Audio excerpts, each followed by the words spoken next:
Hello hello hello hello മച്ചാമാരെ, നമ്മൾ ഇന്ന് കാട്ടിൽ കയറിയിട്ട് പിടിക്കാൻ പോവുക.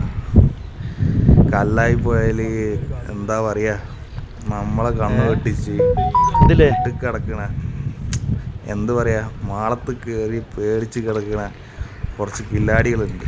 നമ്മൾ അവരങ്ങോട്ട് പോക്കാൻ പോവുക. നമ്മുടെ കല്ലായി പുഴയുടെ സൗന്ദര്യം കണ്ട, ക്യാമറ ഒന്നും അത്ര വലിയ ക്ലാരിറ്റി ഉള്ള നല്ല ക്യാമറ ഒന്നുമല്ല. നമ്മുടെ തോണിയിൽ നമ്മളൊരു സാധാ രീതിയിൽ, ഇതാണ് നമ്മുടെ കാട്. കാടിൻ്റെ ഉള്ളിൽ ഇറങ്ങിക്കഴിഞ്ഞാൽ നായ്ക്കളൊക്കെ ഉണ്ടാവും കേട്ടോ. നമ്മൾ രണ്ടുപേരായിട്ട് ഇങ്ങനെ ഇറങ്ങിയതാണ്. വേറെ ഒന്നുമില്ല, ഒരേരയും ഒരു തൊള്ളും. മാളത്തുനിന്ന് തൊള്ളിട്ട് പിടിക്കുക, കമ്പിയിട്ടിട്ടും പിടിക്കുന്നുണ്ട് കേട്ടോ നമ്മൾ. ഇപ്പോൾ അതാ കുറച്ച് വെള്ളം കയറിയിരിക്കണം, വെള്ളത്തിലിറങ്ങി കളിക്കണം. പക്ഷെ വലിയ ആഴമൊന്നും ഉണ്ടാവില്ല കേട്ടോ, നമ്മൾ കാൽപ്പാകത്തിൻ്റെ അത്രയ്ക്ക് ആഴം ഉണ്ടാവുള്ളൂ. ഞാനും കുഞ്ഞുമോനുമാണ് ഇറങ്ങിയത് ഇന്ന്.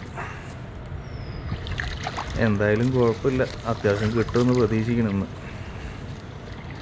അങ്ങനെ നമ്മൾ ഓരോ മാളം ഇങ്ങനെ തപ്പിയും കൊണ്ട് കിടക്കുക. ഞണ്ടിൻ്റെ വീടവിടെ കൂടവിടെ നമ്മൾ തപ്പി തപ്പി തപ്പി ഇങ്ങനെ നടക്കും. കിട്ടാറുണ്ട് കേട്ടോ നമുക്ക്, ഏകദേശം ഒരു 4 കിലോ 5 കിലോ ആ സൈസിൽ ഞണ്ട് കിട്ടാറുണ്ട് നമുക്ക്. ഇപ്പോൾ കുഞ്ഞാവ് ഒന്ന് അവിടെ കണ്ടിക്കണം, അവിടെ കുഞ്ഞുമോൻ കണ്ടതിൽ ഒന്നും കുഴപ്പമില്ലാതെ തോന്നുന്നു. ചില സമയത്ത് നമ്മളെ കാലിൻ്റെ ഇടയിൽ കൂടെ ഒക്കെ നടക്കുന്നുണ്ടാവും, നമ്മൾ കാണൂലപ്പാ.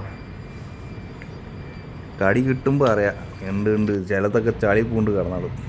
കുഞ്ഞുമോൻ ഒന്നിനെ സുരുട്ട് ഏകദേശം ഒന്ന് സെറ്റാക്കി വെച്ചിരിക്കുന്നു. അവൻ്റെ മട അതാണ്, കുഴപ്പമില്ല, അത്യാവശ്യം വലുപ്പമുണ്ട് കേട്ടോ. നല്ല ചുമന്ന കാലുള്ള പിള്ളേരെ നമുക്ക് കിട്ടാറ് സാധാരണ. ഇടയ്ക്കൊക്കെ പച്ചക്കാലിനെ കിട്ടും, പച്ചക്കാലം ലോട്ടറിയാണ്. നമ്മുടെ കല്ലായിപ്പുഴയുടെ അവസ്ഥ കണ്ടിട്ട് പച്ചക്കാലിനൊക്കെ കയറി വരുന്ന തന്നെ ഭാഗ്യ. അത്ര നല്ല വെള്ളമാണ് ഇപ്പോഴത്തെ അവസ്ഥയിൽ. അവനെ അതിന് നല്ല ഇരട്ട് കൊടുത്തിട്ട് മാടുന്നുണ്ട്. ഇങ്ങോട്ട് വാടാ ഏടാണ്ട് പേരിന്. ഇതിന് കുറച്ച് ക്ഷമയൊക്കെ വേണം. ആ ചെക്കൻ തൂക്കി, അത്രയേ ഉള്ളൂ, സിമ്പിൾ കാര്യം. ചളി കുളിച്ചിട്ട് അവൻ്റെ വരവ് കണ്ടിട്ടില്ല. എന്ത് പറയാനെങ്കിൽ ഇവനെ കുളിപ്പിച്ചെടുക്കണം, കെട്ടണം, പണിയോട് പണിയാണ്. കെട്ടുന്നുണ്ടോ നമ്മുടെ കുഞ്ഞുമോൾ? നമ്മളെ നാട്ടിലൊക്കെ ഇങ്ങനെയാട്ടോ കെട്ടാറ്, സിമ്പിളാണ്. ഒന്ന് കാല് വെച്ച് കൊടുക്കുക.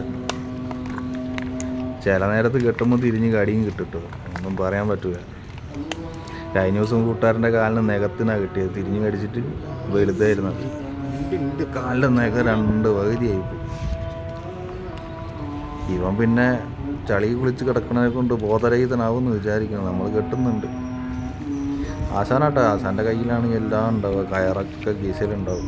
ആശാൻ വന്നിറങ്ങിയാൽ ഞണ്ട് മാളത്ത് നണീറ്റ് വരും, എന്നെ പിടിച്ചോ എന്ന് പറഞ്ഞിട്ട്. എന്ത് പറയാനാ, അവൻ്റെ ആ ചിഹ്നം കാലില്ലേ, വേക്കത്തെ കാല്, അതുമില്ല കെട്ട് കിടക്കണം. കണ്ടാ, ഈ കെട്ടട്ടം മിസ്സായി പോയിക്കാണ് കിട്ടുന്ന കടി കാലിനാണ്. അതിനെയും മെല്ലെ കവറിലിട്ട് അടുത്ത പണിക്ക് ഇനി നോക്കട്ടെ. കുഴപ്പമില്ല, കണ്ട നമ്മളിത് ചുമലക്കാലന്മാരാ. നമ്മളെ നാട്ടിലിങ്ങനെ അടുത്ത മാളത്തുനിന്ന് ഞാനെല്ലാം ഒന്ന് അപ്ഡേറ്റ് ഇല്ല, കഷ്ണമായിട്ടാണ് ചെയ്യുന്നത്. അടുത്തതിനെ പൊക്കി അവനെ ഇരട്ട്. ഇത് കോമഡിയാണ്. ഇവന് ഇരട്ട് അവൻ കാലുകൊണ്ട് ഡാൻസ് കളിക്കുക അവിടെ കടന്നു കഴിഞ്ഞിട്ട്. ഇങ്ങോട്ട് വരുന്നേ ഇല്ല. അവസാനം കാലിട്ട് വലിച്ചപ്പോൾ അവനങ്ങ് ഊരിക്കാൻ, അത്യാവശ്യം വലുതായിരുന്നു കേട്ടോ, അവനങ്ങ് ഊരിക്കാൻ. അടുത്ത പണി നോക്കണം. അടുത്തതിനൊന്ന് കണ്ട് സിമ്പിളായിട്ട് നമ്മളങ്ങ് പോയി. അവൻ അത്യാവശ്യം കുഴപ്പമില്ല. നമ്മളെ നാട്ടിൽ ഈ സൈസിനൊക്കെ ഇടത്തരം സൈസായത്. ഇന്ന് കിട്ടിയ ഫോട്ടോ വെച്ചിട്ട് നമ്മൾ ഈ വീഡിയോ അവസാനിക്കാം കേട്ടോ. ഡീറ്റെയിൽ ആയിട്ട് പിന്നെ ഒരു ദിവസം പോയി കാണാമെന്ന്. പോയി വരാം.